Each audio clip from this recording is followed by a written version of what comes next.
हाँ जी, अस्सलाम वालेकुम क्लास।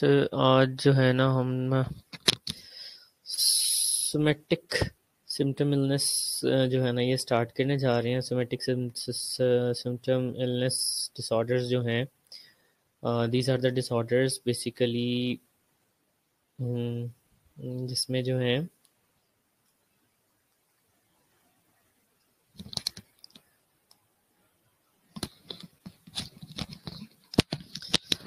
हाँ जी। सो साइको का मतलब माइंड और सोमा का मतलब क्योंकि बॉडी होता है, तो साइकोसोमेटिक डिसऑर्डर्स आर दो डिसऑर्डर जिसके अंदर माइंड और बॉडी का कोई कनेक्शन होता है, राइट।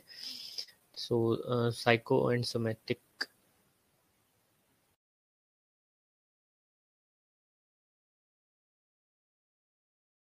टेस्ट कर लिया मारिया?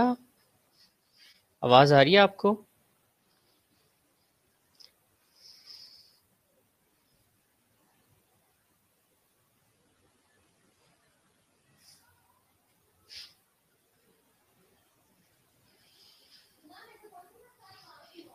हाँ जी, आवाज आ रही है जी आपको? आवाज का बताइएगा। और टेस्ट कर लिया आपने? मुझे ये भी बता दें।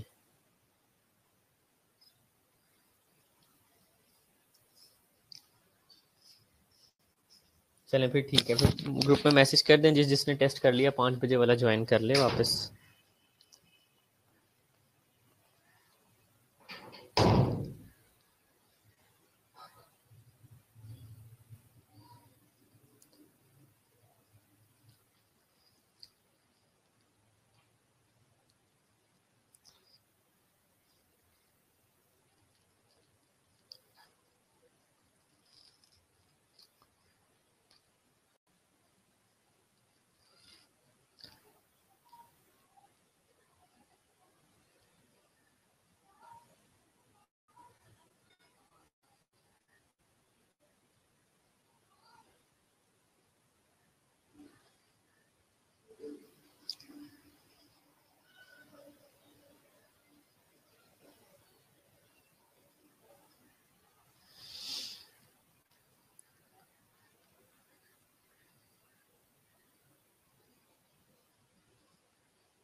चलें बाकी लोग भी ज्वाइन कर लेते हैं, फिर हम स्टार्ट करते हैं जी। अच्छा, मुझे ये बताएं कि ये हमने कहाँ तक पढ़ लिया था? साइकोसोमेटिक डिसऑर्डर मैंने आपको स्टार्ट करवाया था, कहाँ तक पढ़ा था हमने?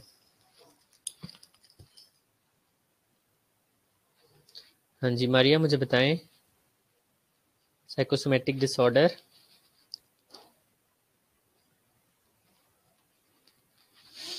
अच्छा, ये मैंने स्टार्ट करवाया था कि नहीं करवाया था?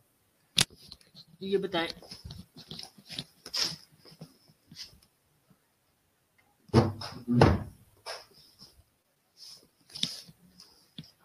जी, ये स्टार्ट करवा दिया था मैंने कि नहीं?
जी जी।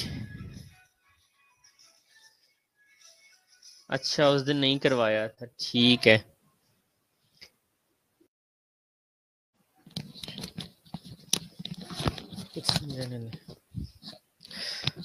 हाँ जी। सो आई थिंक मैक्सिमम लोगों ने टेस्ट कर लिया है, और टेस्ट जो है ना वो 5 बजे ऑफलाइन हो जाएगा जी। 5 बजे टेस्ट ऑफलाइन हो जाएगा।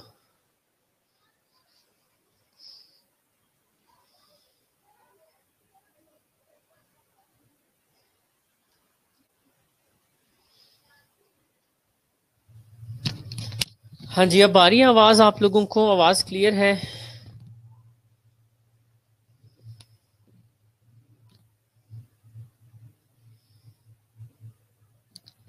जी क्लास, आवाज़ आ रही है जी आप लोगों को? बताइए।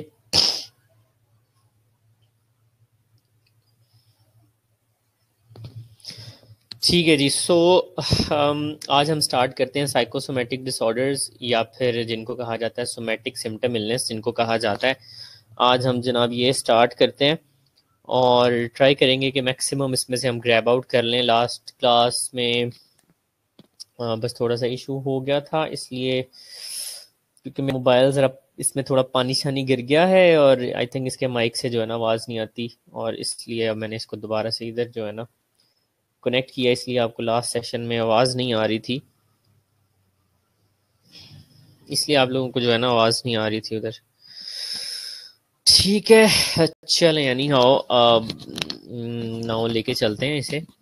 और मैं भी ज़रा ग्रुप में मैसेज कर दूं, उनको बता दूं कि यार आप लोग जो है ना ज्वाइन कर लें क्लास को। ठीक है जी, 1 मिनट दें बस, मैं ज़रा मैसेज कर दूं ग्रुप में।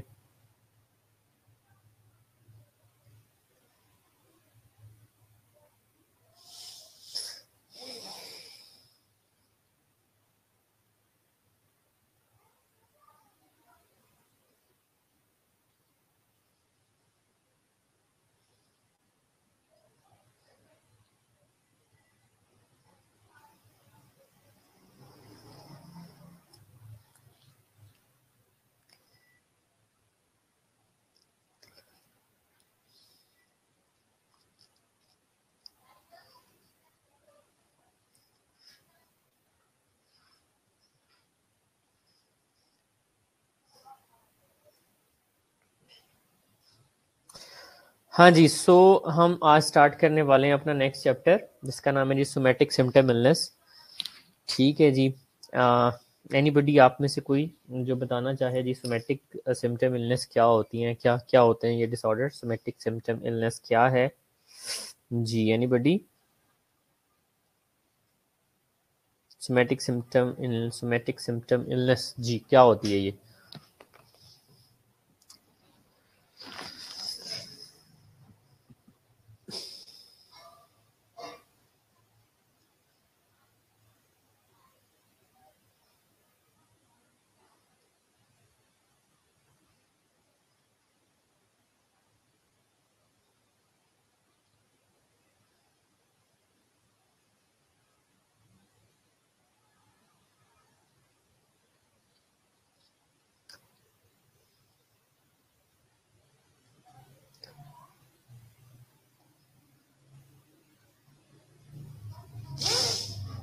हाँ जी। जी, आप में से कोई बताना चाहे कि सोमैटिक सिम्पटम इलनेस में क्या होता है, या किसी को कोई आइडिया हो? एनीबडी?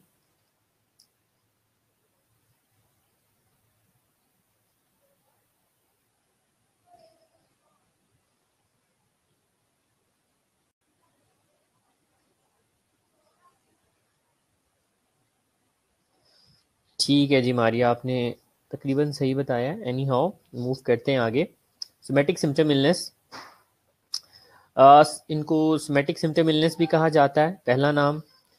दूसरा नाम है जी इसका साइकोसोमैटिक डिसऑर्डर्स। ठीक है, इनको सोमाटाइजेशन डिसऑर्डर भी कहा जाता है। ठीक है, तो ये इनके डिफरेंट नाम हैं, राइट जी। हम अब आगे जो है ना नेक्स्ट मूव करते हैं। डेफिनेशन देख लेते हैं जी इनकी।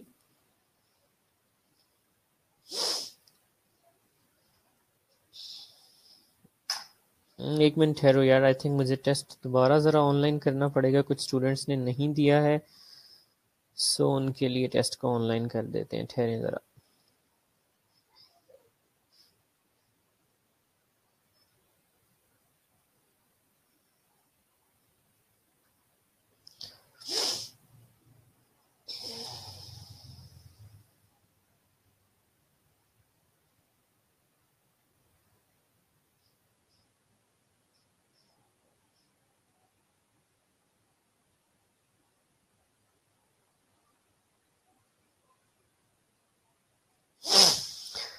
ठीक है जी, साइकोसोमेटिक डिसऑर्डर्स आप यहाँ पे देख भी सकते हैं, connection between mind, psyche and soma body, के there is some problem in psychological problem जिसकी वजह से फिजिकल सिम्टम्स आ रहे हैं, ठीक है। सो सिगमंड फ्राइड, अगर हम थीरीज को देखें तो सिगमंड फ्राइड ने पहली दफ़ा इस तरह के डिसऑर्डर्स को जो है ना आइडेंटिफाई किया था, और मल्टीपल फिजिकल कंप्लेंट्स देखी थी उसने डिफरेंट मैनी फीमेल पेशेंट्स के अंदर, ठीक है। मल्टीपल फिजिकल कंप्लेंट्स देखी थी फीमेल पेशेंट्स के अंदर। Propose by fried that people can convert unexpressed emotions into physical symptoms, कि वो लोग जो कि इमोशंस को एक्सप्रेस नहीं करते, ज़्यादा एक्सप्रेसिव नहीं होते, उनके अंदर फिजिकल सिम्टम्स जो हैं वो डेवलप हो सकती हैं और वो डिसऑर्डर्स डेवलप हो सकते हैं, जिसको उसने हिस्टेरिया का नाम दिया था। और मोस्टली उसने ये डिसऑर्डर जो है ना फीमेल्स में देखे थे, इसलिए उसने इसको फीमेल हिस्टेरिया या वुमेन हिस्टेरिया का नाम दिया था। उसके बाद नेक्स्ट आ जाता है जी somatisation.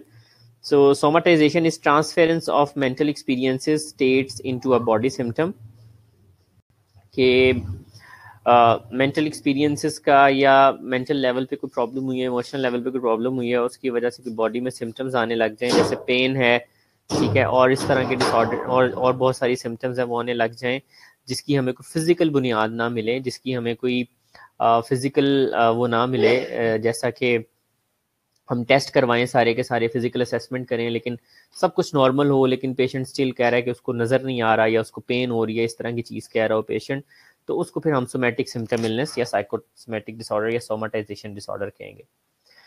So three central features हैं सोमैटोफॉर्म डिसऑर्डर्स के, कि कब हमने सोमैटोफॉर्म डिसऑर्डर्स डायग्नोस करने हैं। पहली चीज़, ठीक है जी, पहली चीज़, physical complaint suggest major medical illness but have no demonstrable organic basis, मतलब उसको कोई पेन हो रही है, कोई बहुत बड़ी बीमारी के वो साइन एंड सिम्टम्स दे रहा है, बट जब हम मेडिकल चेकअप करें उसका, उसके टेस्ट करवाएं, उसके डायग्नोस्टिक करवाएं, हाँ, तो ऑर्गेनिक बेसिस नहीं मिलती हैं उसकी हमें। मतलब हर तरह का टेस्ट, हर तरह का डायग्नोस्टिक, अल्ट्रासाउंड वगैरह वगैरह सब कुछ हमें क्लियर मिलता है।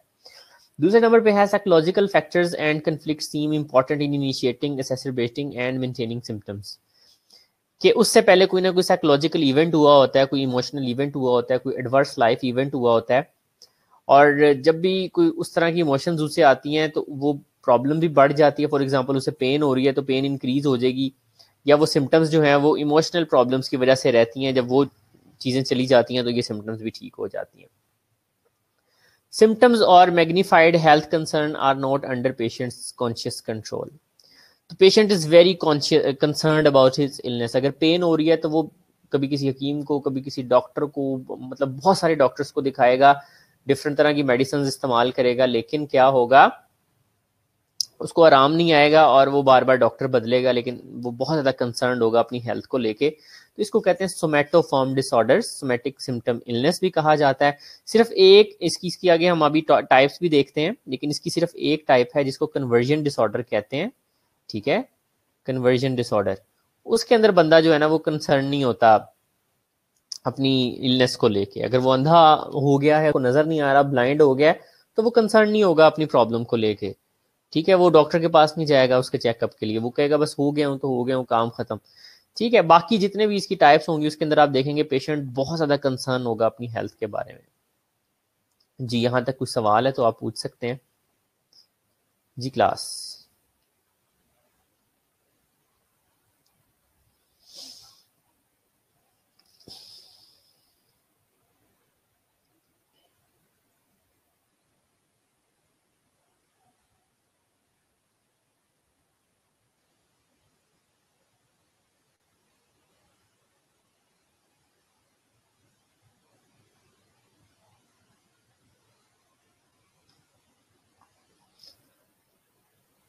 ठीक है जी, अब इसकी टाइप्स की तरफ चलते हैं कि टाइप्स आखिर कौन कौन सी हैं। तो इसकी डिफरेंट टाइप्स हैं।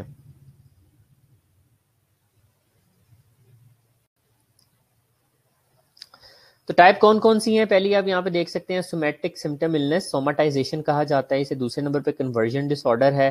तीसरे नंबर पे पेन डिसऑर्डर है। चौथे नंबर पे आप देख सकते हैं इलनेस एंजाइटी डिसऑर्डर है, हाइपोकॉन्ड्रियासिस भी इसको कहा जाता है। और इससे नेक्स्ट आप देख सकते हैं हमारे पास बॉडी डिस्मॉर्फिक डिसऑर्डर है। अब इनको वन वन करके हम देख लेते हैं कि बेसिकली इन डिसऑर्डर्स के अंदर क्या होता है। तो सबसे पहला सोमैटिक सिम्टम इलनेस, ठीक है। इसमें मल्टीपल फिजिकल कंप्लेंट्स होती हैं। अगेन ये फिजिकल कंप्लेंट्स की कोई ऑर्गेनिक बेसिस नहीं होती, ठीक है।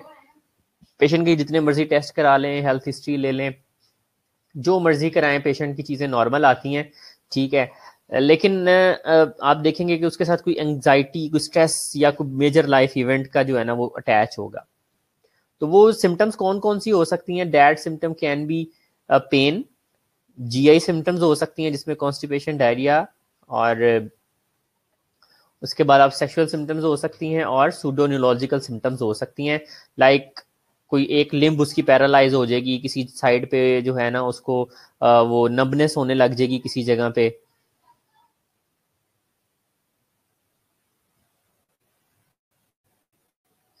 अच्छा जी, साइमा कहती हैं सर कन्वर्जन डिसऑर्डर वाले फंक्शनल भी होते हैं। नहीं भाई, कन्वर्जन डिसऑर्डर वालों को फंक्शनल नहीं कहा जाता, उनके अंदर प्रॉब्लम परसिस्ट करती है। फंक्शनल वाली जो डिसऑर्डर है ना वो आगे देखेंगे हम, आगे हैं फंक्शनल वाला जो आप कह रहे हैं, ठीक है। तो सोमैटिक सिम्टम इलनेस जो है, सोमाटाइजेशन भी इसको कहा जाता है, इसमें मल्टीपल फिजिकल कंप्लेंट्स होती हैं, ठीक है। उसमें पेन, जीआई, सेक्सुअल और सूडो न्यूरोलॉजिकल सिम्टम्स आ सकती हैं। अभी हम आगे देखेंगे कि पेन किस तरह की हो सकती है, जीआई सिम्टम किस तरह की हो सकते हैं, सेक्सुअल सिम्टम किस तरह के हो सकते हैं, सूडो न्यूरोलॉजिकल सिम्टम कैसी हो सकती हैं। नेक्स्ट स्लाइड में सिम्टम्स दी गई हैं, वहां पे मैं आपको डिटेल में बताता हूँ। नेक्स्ट आ जाते हैं कन्वर्जन डिसऑर्डर की तरफ, ठीक है। तो कन्वर्जन के नाम से एक आपने डिफेंस मैकेनिज्म भी पढ़ा था, तो ये कन्वर्जन डिसऑर्डर भी उससे कुछ मिलते जुलते हैं। दिस इज अनएक्सप्लेन्ड सेंसरी और मोटर डेफिसिट, ठीक है। अनएक्सप्लेन्ड, आप टेस्ट कराते हैं, उसके टेस्ट सारे ठीक आते हैं, आप उसकी फिजिकल असेसमेंट करते हैं, पेशेंट बिल्कुल ठीक होता है, लेकिन देयर इज सम सेंसरी और मोटर डेफिसिट। तो सेंसरी और मोटर डेफिसिट का क्या मतलब हो सकता है, कोई मुझे बताएगा आप में से कि what can be the meaning of sensory and motor deficit? जी क्लास।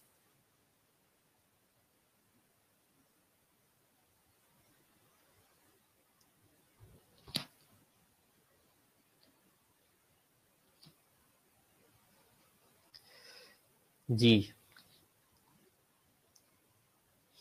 सेंसरी और मोटर डेफिसिट का क्या मतलब हो सकता है? कितनी सेंसेस हैं हमारी?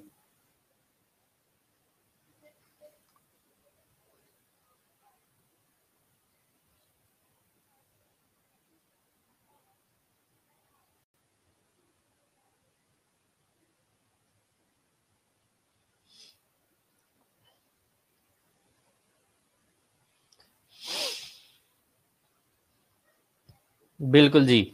सो या तो कोई सेंसरी डेफिसिट हो जाता है, जैसे उसको नजर आना बंद हो जाता है, सुनाई देना बंद हो जाता है, हो सकता है। ये हो सकता है कि वो बोल ना सके, उसका बोलना बंद हो जाए, ठीक है। या किसी बॉडी पार्ट की जो है वो सेंसेशंस चली जाए, ठीक है। और मोटर डेफिसिट के अंदर ये हो सकता है कि कोई बॉडी का पार्ट काम करना छोड़ दे। हाँ, फॉर एग्जाम्पल आप कह सकते हैं कि जी उसका एक बाजू काम करना छोड़ दे, लेग काम करना छोड़ दे। तो ये कोई भी जो है ना ये चीज़ इसके अंदर डेवलप हो सकती है मोटर डेफिसिट के अंदर। हाँ, चलें जी। सो नेक्स्ट आ जाते हैं, इसमें देखते हैं हम कि अनएक्सप्लेन्ड सेंसरी या motor deficit associated with psychological factors, कि होगा वो किसी साइकोलॉजिकल फैक्टर की वजह से। आप उसकी जो भी टेस्ट वगैरह कराएंगे सब कुछ नॉर्मल आएगा। Typically involve significant functional impairment, ठीक है। सिग्निफिकेंट फंक्शनल इम्पेयरमेंट का मतलब है मतलब बिल्कुल ही आवाज बंद हो जाना या बिल्कुल ही नजर ना आना, तो वो एक फंक्शनल इम्पेयरमेंट हो जाती है अच्छी खासी। ये वाहिद डिसऑर्डर है, साइकोसोमेटिक डिसऑर्डर है, जिसके अंदर लबेला इंडिफरेंस होता है, lack of concern for disorder. लेकिन मतलब उसको कोई फर्क नहीं पड़ता कि वो उसको नजर आना बंद हो गया, उसकी आवाज चली गई है, वो डॉक्टर के पास नहीं जाता, वो ट्रीटमेंट लेने के लिए नहीं जाता। तो ये जो कन्वर्जन डिसऑर्डर है इसके अंदर लेबेला इन डिफरेंस जो है ना वो पाया जाता है। ठीक है, नेक्स्ट आ जाते हैं हमारे पास पेन डिसऑर्डर्स। तो नाम जैसा कि बताता है इसका कि कोई पेन हो रही है, पेन अनरिलीव्ड बाय एनाल्जेसिक्स, कि उसको पेन हो रही है सीवियर किसी भी बॉडी पार्ट के अंदर, जो कि पेन किलर्स लेने से भी ठीक नहीं हो पा रही, और अब जब उसका आप कोई डायग्नोस्टिक टेस्ट करवाते हैं उस पेन के लिहाज से वो भी क्लियर या नॉर्मल आते हैं। साइकोलॉजिकल फैक्टर्स जो है ना वो उसके अंदर इन्वॉल्व होंगे, इन्फ्लुएंस ऑनसेट और सीवियरिटी, एक्सेसिबेशन, मेंटेनेंस, मतलब कोई ना कोई साइकोलॉजिकल इवेंट होगा।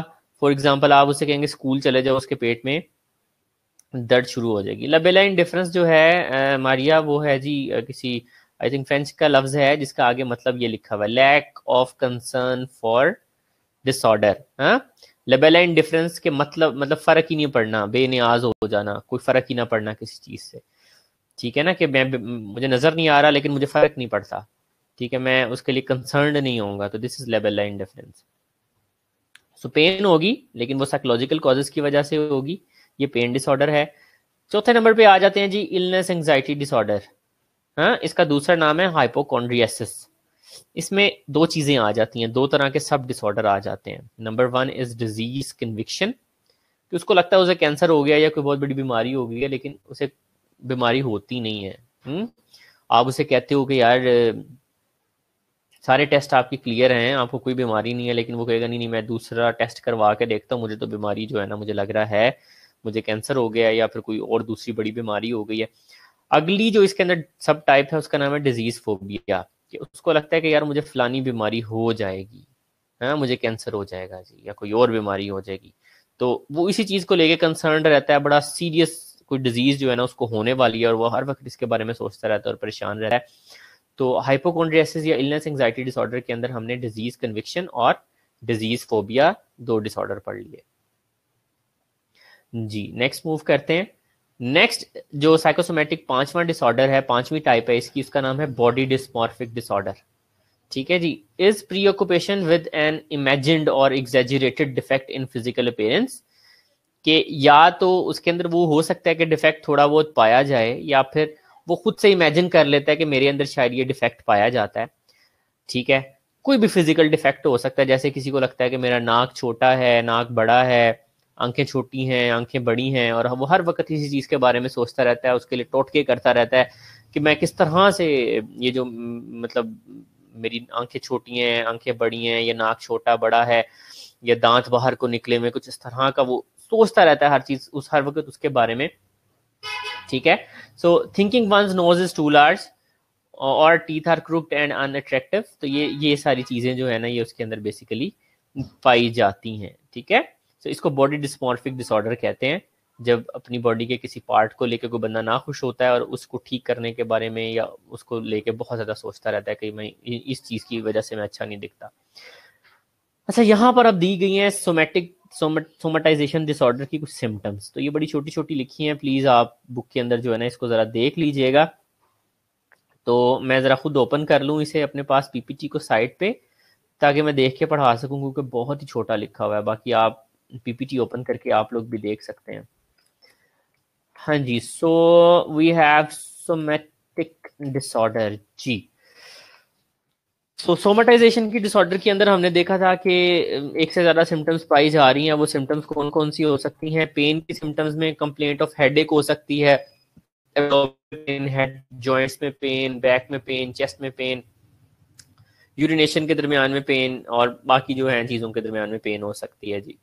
उसके बाद गैस्ट्रोइंटेस्टाइनल सिम्टम्स आ जाती हैं, जिसमें nausea, bloating without any reason, vomiting without any reason, ठीक है, डायरिया हो सकता है, intolerance for the several food, के फलाना चीज़ खाता हूँ तो वो मेरे से टॉलरेट नहीं होती, हालांकि जब टेस्ट वगैरह किए जाए तो उसको उससे कोई एलर्जी नहीं होती फूड से, वो सब कुछ नॉर्मल होता है जी।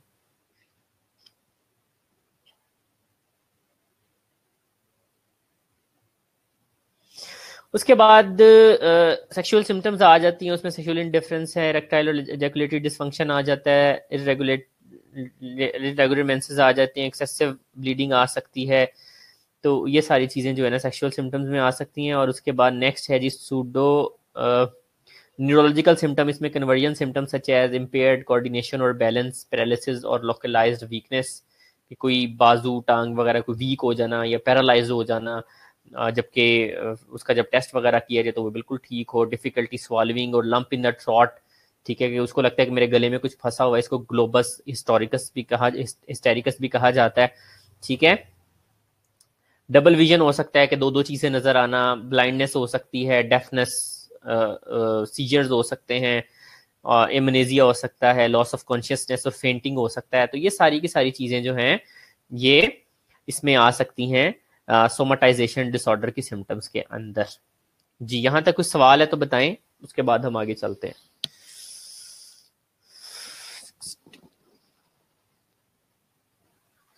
हाँ जी, ये बुक में नहीं है, ये वाला जो बॉक्स दिया हुआ है, तो ये डेफिनेटली पीपीटी में आपको मिलेगा, तो प्लीज आपने ये पीपीटी में जो है ना देख लेना है, बुक में बिल्कुल नहीं है जी, बुक में नहीं है ये वाला बॉक्स, लेकिन चैप्टर है बुक में। हाँ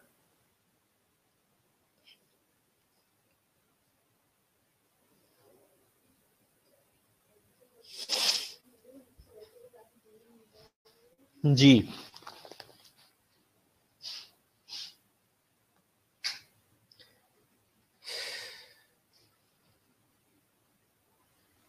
चलें, गुड है। मुझे भी नजर नहीं आया, मैं तब से ढूंढ रही हूँ, बॉडी डिस्मॉर्फिक डिसऑर्डर नहीं लिखा हुआ बुक में, ठीक है। ठीक है जी, बॉडी डिस्मॉर्फिक नहीं है तो आपके सामने है, तो ये यहाँ से देख लीजिएगा। नेक्स्ट आ जाते हैं ऑनसेट एंड क्लिनिकल कोर्स की तरफ। सिम्टम यूजली ऑनसेट इन एडोलेसेंट और अर्ली एडल्टहुड, तो यंग लोगों में होता है ये डिसऑर्डर। ऑल इधर क्रॉनिक और रिकरेंट, ठीक है, क्रॉनिक डिसऑर्डर होता है, रिकरेंट ये सिम्टम्स आती हैं। Patient go for one physician to clinic to other and see multiple provider at once to obtain relief of the symptoms. तो किसी को क्योंकि उसकी डिजीज की समझ नहीं आ रही होती, एक डॉक्टर से दूसरे डॉक्टर, तीसरे से चौथे, डिफरेंट जगहों से ट्रीटमेंट लेते हैं, ठीक है ना। तो हाँ जी, सो पेशेंट एक डॉक्टर से दूसरे डॉक्टर जो है वो जाता है इसका ट्रीटमेंट लेने के लिए, ये मैंने आपको पहले भी बता दिया। अच्छा, there are certain related disorders, ठीक है, मतलब सोमैटिक सिम्टम्स से ही रिलेटेड कुछ और डिसऑर्डर्स हैं इनके अंदर, ये वो आ जाते हैं, वो जो आप फंक्शनल नहीं कह रहे थे वो इसमें पाए जाते हैं जी। सबसे पहली मिलिंगरिंग है, ठीक है, अभी मैं बताता हूँ आपको मिलिंगरिंग में बेसिकली क्या होता है। उसके बाद फिक्टिशियस डिसऑर्डर्स हैं, उसके बाद मंचाउजन सिंड्रोम बाय प्रॉक्सी है, then we have malingering and factitious disorder, खैर ये वही है। हाँ जी, सो मिलिंगरिंग क्या होती है, जरा आप लोग पढ़ेंगे, बड़े मजे की चीजें, और हम अपने आसपास ये देखते हैं इस तरह के डिसऑर्डर ना। तो मिलिंगरिंग क्या होती है, जरा एक दफा पढ़ें और फिर मुझे बताएं जरा आपको क्या समझ आ रही है मिलिंगरिंग को पढ़ के। जी क्लास।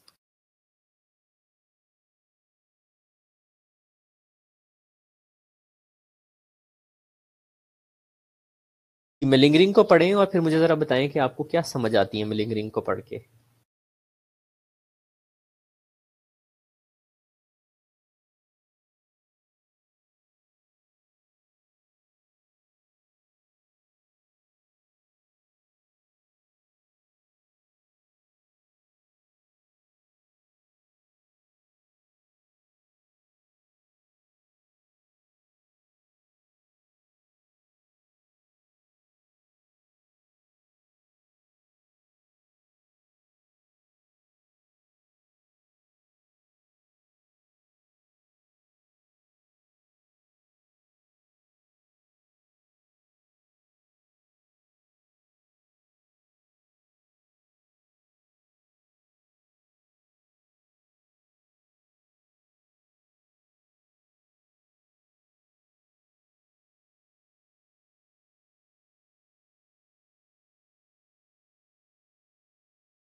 जी आवाज नहीं आ रही? कहाँ तक आवाज आई है आपको, मुझे ये बताएं, कहाँ से आवाज गई है आपके पास से? क्या सुना था लास्ट? जी लास्ट क्या सुना था, क्या एक्सप्लेन किया था मैंने आपको?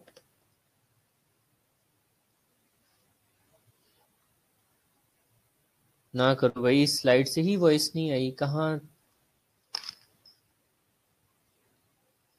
अच्छा, मिलिंगरिंग के बाद पढ़ के बताने पे ठीक है। अच्छा अच्छा अच्छा अच्छा, सही है, मतलब मैं अच्छा खासा बोल गया हूँ और ये जो माइक जो था ना म्यूट था।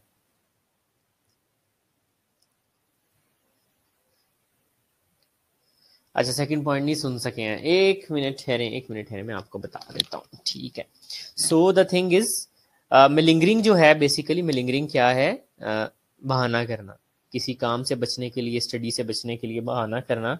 जैसा कि बच्चे करते हैं, स्कूल ना जाना पड़े, पेट में दर्द हो रही है, ठीक है, होमवर्क ना करना पड़े, पेरेंट्स को कह देते हैं, मतलब पेन हो रही है, बीमार होके पड़ जाते हैं, तो इसको हम जो है ना मिलिंगरिंग कहते हैं, ठीक है। उसके बाद फिक्टिशियस डिसऑर्डर आ जाते हैं, और फिक्टिशियस डिसऑर्डर क्या है? इसको भी एक दफा पढ़ो ना जरा, फिक्टिशियस को, और फिर मुझे बताओ कि क्या समझ आ रही है फिक्टिशियस डिसऑर्डर से आपको। जी, 2 मिनट हैं इसको पढ़ने के लिए।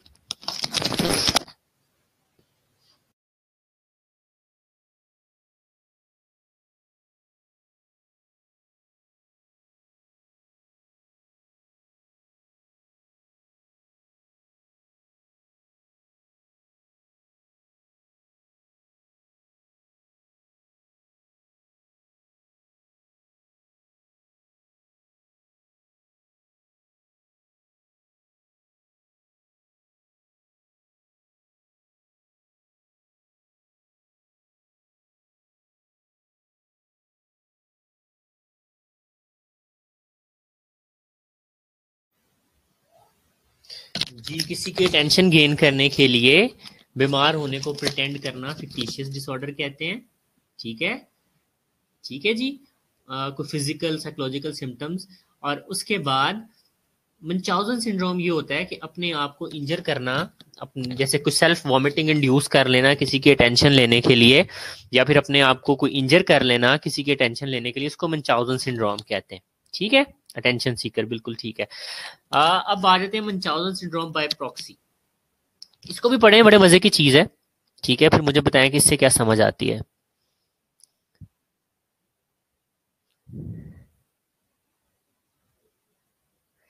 नहीं, आपने जो बताया ना आयशा तारिक, ये मैंने आपको लास्ट पढ़ाया था, ये वो डिसऑर्डर नहीं है, ये पर्सनैलिटी डिसऑर्डर है, बॉर्डर लाइन पर्सनैलिटी डिसऑर्डर। ये वाली अटेंशन सीकिंग नहीं है, ये वाला, ये हर्ट करने वाला, वो बॉर्डर लाइन पर्सनैलिटी डिसऑर्डर होता है।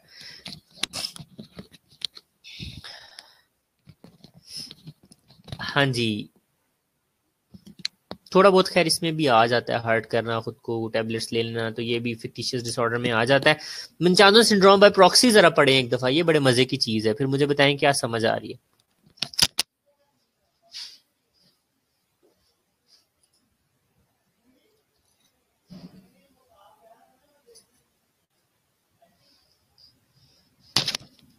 ठीक है जी, Munchausen by syndrome by proxy क्या होता है? इम्पोज्ड अपॉन अदर अगर when a person inflict illness और illness injury on someone else.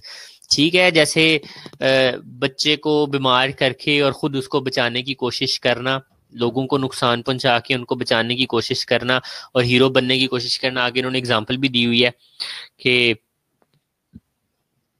Hero for nurse give KCL and try to save patient to be a hero, कि भाई मैंने फलाना patient था, एकदम से उसकी तबीयत खराब हो गई और मैंने उसको बचा दिया।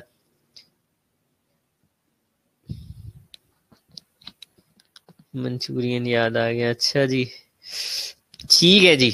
सो मिगलिंगरिंग और फिक्टिशियस डिसऑर्डर में फर्क क्या है वो हम यहाँ पे देख लेते हैं। Wilful control of symptom malingering में होता है, somatic symptom illness no voluntary control over symptom, ठीक है। जो हमने सोमैटिक सिम्टम इलनेस पढ़ी है, सोमाटाइजेशन वगैरह पढ़ी है ना, उसके अंदर इंसान का अपने सिम्टम से कंट्रोल नहीं होता, जबकि ये मिलिंगरिंग और फिक्टिशियस डिसऑर्डर है, यहाँ पे इंसान जो है ना वो जान के कर रहा होता है, लेकिन still these are mental disorders. एक आम इंसान इन चीजों को बार बार नहीं करता, कभी कभी कर लेते हैं, लेकिन अगर कोई बार बार इसको करता है तो फिर हम उसको कंसिडर करेंगे कि इसको ये डिसऑर्डर है। अच्छा, अजान हो रही है, नमाज पढ़ के आए, फिर हम इंशाल्लाह ताला आगे चलते हैं यहाँ से। हाँ, सो 10 मिनट्स की ब्रेक देता हूँ आपको, 10 मिनट बाद आप लोग वापस आ जाएं। 5:30 हुए हैं, 5:40 पे वापस आए, फिर हम आगे चलते हैं जी।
हाँ जी, आई होप आप लोगों ने वापस ज्वाइन कर लिया है। आप लोगों ने कर लिया है ज्वाइन वापस? हाँ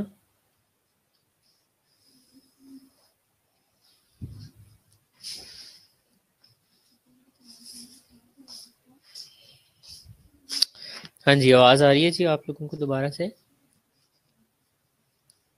चलें ठीक है। और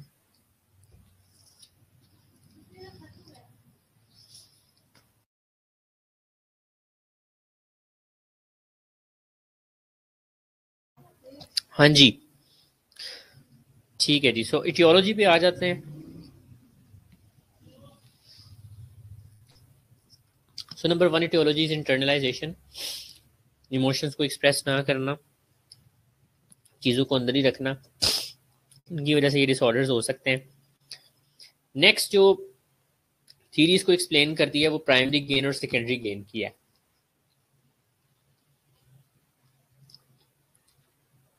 जब कोई डायरेक्ट एक्सटर्नल बेनिफिट सिक होने की वजह से किसी को मिल रहा होता है, दैट कैन बी किसी एंग्जाइटी से रिलीफ, किसी कंफ्लिक्ट से रिलीफ, किसी डिस्ट्रेसिंग सिचुएशन से रिलीफ, ठीक है, तो उस वक्त बंदा जो है ना वो इन डिसऑर्डर्स में मुब्तला हो जाता है। और दूसरे नंबर पे सेकेंडरी गेन है। सेकेंडरी गेन के अंदर है कि पर्सनल बेनिफिट इंसान को हासिल हो रहा है सिक होने की वजह से, तो उस सूरत के अंदर भी ये डिसऑर्डर जो है ना ये हो सकता है। नेक्स्ट ट्रीटमेंट पे आ जाते हैं जी। तो मोस्टली जो होते हैं ना ये पीपल, अगर वो कहता है कि उसको नज़र नहीं आ रहा तो उसको वाकई नज़र नहीं आ रहा होता, ठीक है। ये नहीं मतलब हमने जो रिलेटेड डिसऑर्डर पढ़े हैं उसमें बहानेबाजी आ जाती है, लेकिन जो हमने पहले साइकोसोमेटिक डिसऑर्डर्स पढ़े हैं उनके अंदर वो बहानेबाजी वाली बात नहीं होती। रियल के अंदर उनके अंदर ये कंडीशन जो है ना वो होती है, राइट। तो सिम्टम मैनेजमेंट करनी है, क्वालिटी ऑफ लाइफ को इम्प्रूव करने की कोशिश करनी है। एंटी डिप्रेसेंट और एसएसआरआईज बाजू का काम करती हैं। पेन क्लिनिक रेफरल्स करते हैं जिनके अंदर कोई पेन डिसऑर्डर है, और थेरेपी ग्रुप थेरेपी के अंदर इन्वॉल्व करते हैं। साइकोथेरेपी या कोग्निटिव बिहेवियरल थेरेपी इन लोगों की जाती है।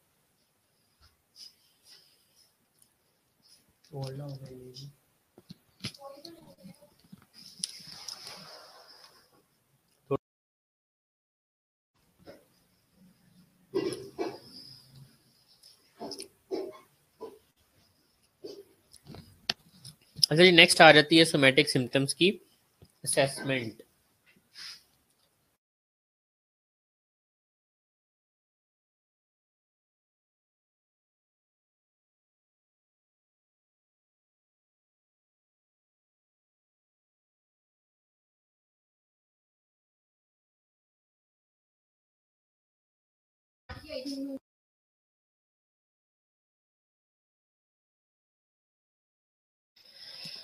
हाँ जी, असेसमेंट।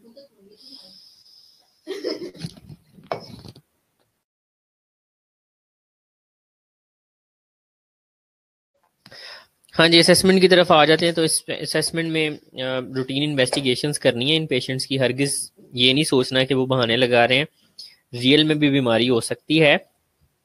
तो ऐसा ना हो कि हम इन मेंटल डिसऑर्डर्स के चक्कर में रियल बीमारी को हम जो है ना वो छोड़ जाएं और उसको सच में वो बीमारी हो या वो डिजीज़ हो, ठीक है जी। Next thing is screening. तो स्क्रीनिंग करनी है अच्छे तरीके से, सारे टेस्ट करवाने हैं, सेटिस्फेक्शन करनी है। उसके बाद हमने फिर ये मेंटल इलनेस के सेटअप पे छोड़ना शुरू करना है। हिस्ट्री लेनी है, डिटेल मेडिकल हिस्ट्री लेनी है, हेल्थ के बारे में उनका क्या व्यूज़ हैं, वो कितना अपनी सिम्टम्स को लेके कंसर्न है। तो हमने पढ़ा था कि बाकी सारी टाइप्स के अंदर बंदा कंसर्न होता है अपनी सिम्टम्स को लेके, सिवाय कन्वर्जन डिसऑर्डर के। कन्वर्जन डिसऑर्डर में लेबेलाइल डिफरेंस होता है, लेकिन उसको फ़र्क ही नहीं पड़ रहा होता कि भाई मुझे कोई डिसऑर्डर हुआ हुआ है। जनरल अपीयरेंस और मोटर बिहेवियर ठीक हो सकता है उनका, मूड इफेक्ट जो है वो लेबाइल मूड होगा, इमोशंस उसके एग्जैजरेटेड होंगे, ठीक है जी। थॉट प्रोसेस कंटेंट जो होगा वो बहुत ज़्यादा अपनी सिम्टम्स को लेके ना कंसर्न्ड होगा। जजमेंट इनसाइट ठीक हो सकती है, सेंसोरियम के अंदर प्रॉब्लम आ सकती है, लाइक कुछ नज़र ना आना, कुछ सुनाई ना देना, बोल ना पाना, ये उसके अंदर डेफिसिट्स हो सकते हैं। सेल्फ कॉन्सेप्ट को लेके अपनी फिजिकल कंप्लेंट्स के ऊपर बहुत ज़्यादा फोकस करेगा कि मुझे दर्द होता रहता है हर वक्त, या मुझे डायरिया रहता है हमेशा। रोल और रिलेशनशिप में प्रॉब्लम्स आएंगी क्योंकि वो सिक रोल जो है ना वो परफॉर्म करना चाहता है। सेल्फ केयर को लेके उसके कंसर्न्स होंगे, ठीक है जी।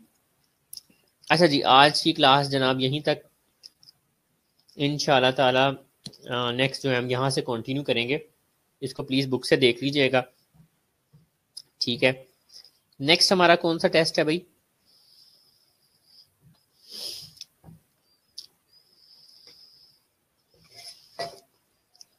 हाँ जी, नेक्स्ट कौन सा टेस्ट है? तो बता सकता है मुझे नेक्स्ट कौन सा टेस्ट है?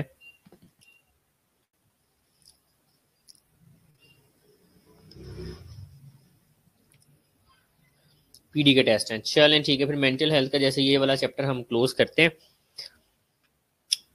हाँ, आई थिंक पर्सनैलिटी डिसऑर्डर हमने क्लोज किया है, तो पर्सनैलिटी डिसऑर्डर का टेस्ट मैं आपका प्लान कर देता हूँ।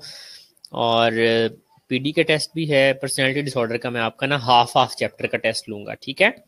कुछ आधे आधे पर्सनैलिटी डिसऑर्डर कर लेंगे, या क्लस्टर ए का एक दफ़ा, क्लस्टर बी का एक दिन, और क्लस्टर सी का एक दिन कर लेंगे, ठीक है जी। इस तरह से पर्सनैलिटी डिसऑर्डर का टेस्ट कर लेते हैं। उसके बाद इंशाल्लाह ताला हम ये वाला चैप्टर भी ख़त्म कर लेंगे, फिर इसका टेस्ट जो है ना वो रख लेंगे। पर्सनैलिटी डिसऑर्डर का मैं क्लस्टर वाइज कोशिश करता हूँ कि आपका टेस्ट रख लिया जाए। एंड आफ्टर दैट इंशाल्लाह ताला पीडी का तो डेफिनेटली साथ साथ चलेगा। यहाँ पे आज की क्लास हम फिनिश करते हैं। So take care of your self, और इंशाल्लाह नेक्स्ट वीक में मिलते हैं। लेकिन टेस्ट भी करते जाइएगा, टेस्ट अपने शेड्यूल पे होते रहेंगे।